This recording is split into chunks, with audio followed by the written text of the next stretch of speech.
지식으로 정신을 무장하고 장점으로 돈을 벌어라. 안녕하세요. 냉동탑차 전문 화물차 창업 경영 컨설턴트 미스터 리입니다. 오늘은 제2화 알선업자 지입 피해 사전 예방법에 대하여 알아보도록 하겠습니다. 이런 피해 예방에 대한 브리핑은 아무리 강조해도 지나치지 않다고 생각돼서 저번 화에 1화를 했고요. 이번에 2화 그리고 3화로 준비하게 되었습니다.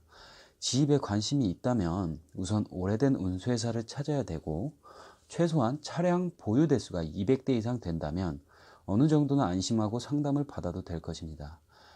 지입에서 가장 중요한 것은 정말 사기성이 없이 확실한 일자리를 갖고 운수회사가 지입을 알선하고 있는가 하는 것이 가장 중요한 부분일 것이고, 일의 량은 지속적으로 꾸준하게 발생하고 있는지 등등을 보는 것이 기본적인 사항일 것입니다.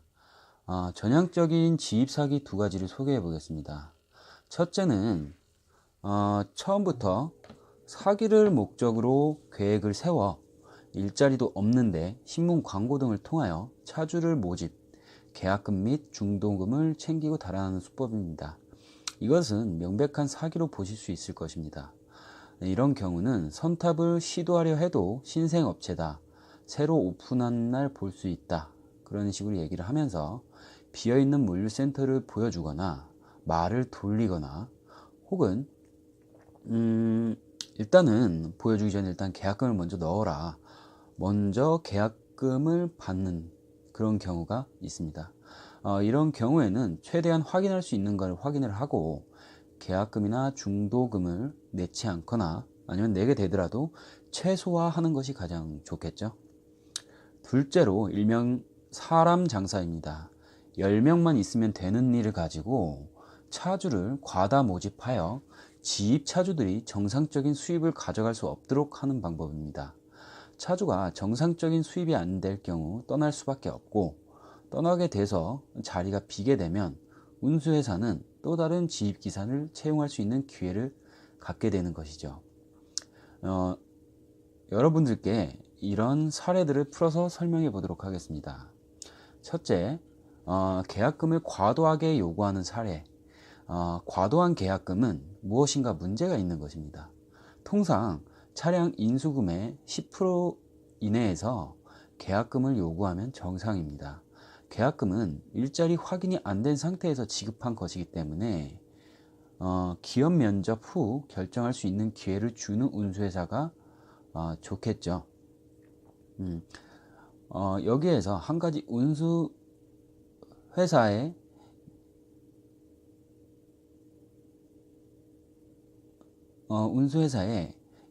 운수회사의 이야기를 할지 짚고 넘어가야 할 부분은, 면접 후에 본인의 의사에 따라 계약금을 먼저 지불을 했다면 계약 취소 시 100% 계약금을 환불이 되는 조건으로 계약금을 입금하시기 바랍니다.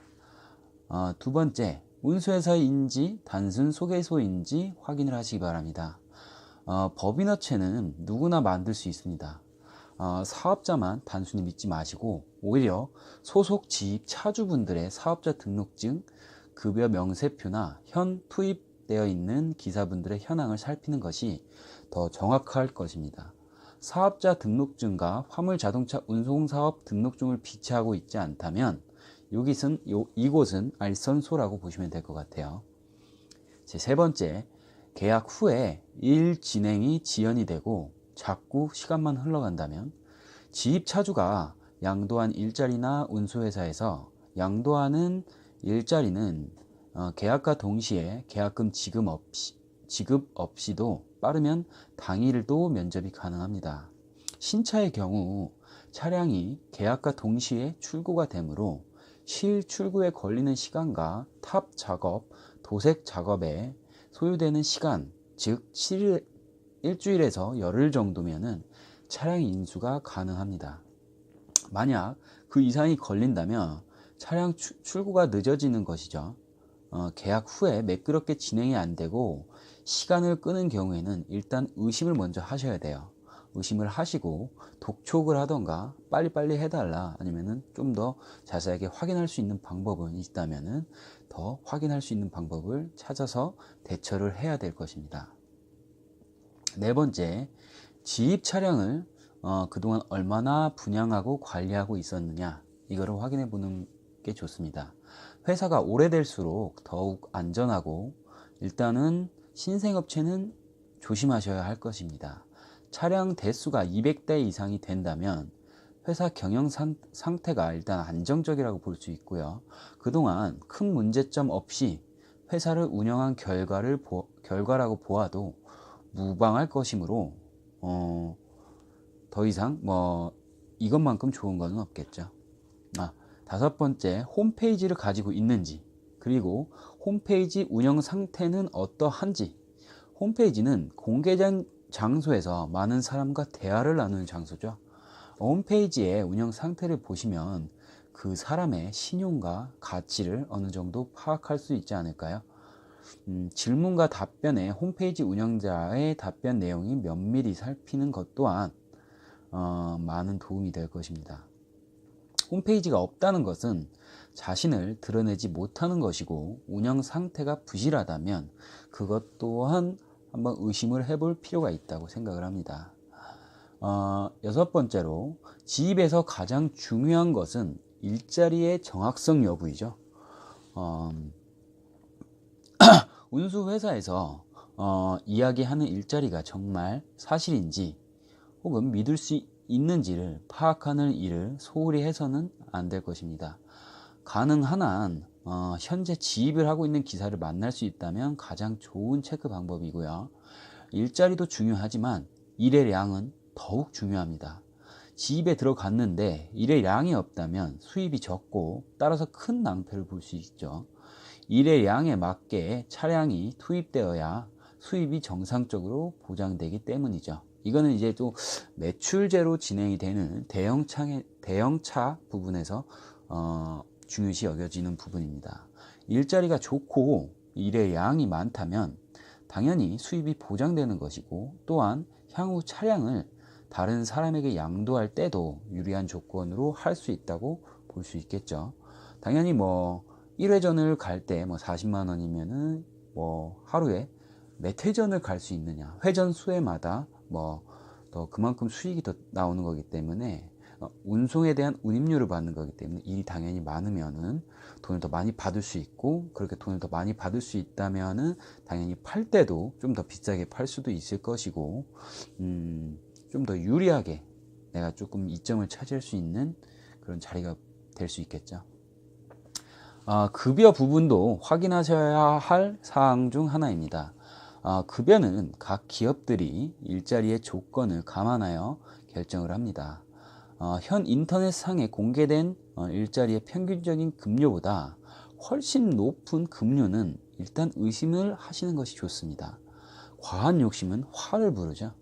1톤을 기준할 경우 순수 한 180에서 한 300 정도 생각하시면 될 것 같습니다. 여기서 부가세 부분은 포함시켜서 계산하는 것은 잘못된 것입니다. 부가세는 6개월 뒤에 화물차의 경우 80% 이상을 다시 내야 되는 상황이기 때문에 300을 벌어서 내가 30만 원의 부가세를 받는데 그러면 급여가 330이다 라고 생각하시면 안 되고요. 한 10만 원 정도 남고 20만 원, 25만 원 정도는 다시 6개월 뒤에 내야 되는 금액이라고 보시면 될 것 같습니다. 그리고 차량의 조건, 연식 등을 정확히 체크하시길 바랍니다. 운수회사에서 이야기한 대로 차량의 조건들이 사실대로 맞는지를 정확히 체크하셔야 될 것입니다. 예를 들면 신차를 조건으로 나온 그런 매물인데 구차를 주면서 하라는 식의 방법이 있을 수도 있고요. 이런 구차인 경우 차량의 연식이나 마모, 고장 상태 등을 정확하게 체크를 하신 후에 결정하셔야 될 것입니다. 할부는 운수회사에서 이야기한 조건과 일치하는지를 차량 인수 전에 캐피탈에 반드시 확인하여야 합니다. 또한 계약 전에 차량 등록 사업소에 가셔서 차량 자동차 등록증 일부를 사항을 반드시 살펴보셔서 압류나 저장 부분이 얼마나 잡혀 있는지, 내가 알고 있는 사항과 맞는지 정확하게 확인하셔야 될 것입니다. 결론을 내자면은 지입 일자리를 얻고자 하는 경우에 아무리 완벽하고 검증된 일자리라고 하셔도 너무나도 돈이 당연히 급하다고 하시더라도 너무 서두르지 마시고 꼼꼼히 체크하고 최대한 실수를 예방하는 노력을 계속해서 하셔야 될 것입니다. 네, 이상 지식으로 정신을 무장하고 장점으로 돈을 벌어라, 냉동탑차 전문 화물차 창업 경영 컨설턴트 미스터 리였습니다. 네, 좋아요와 구독, 공유 부탁드리겠습니다. 감사합니다.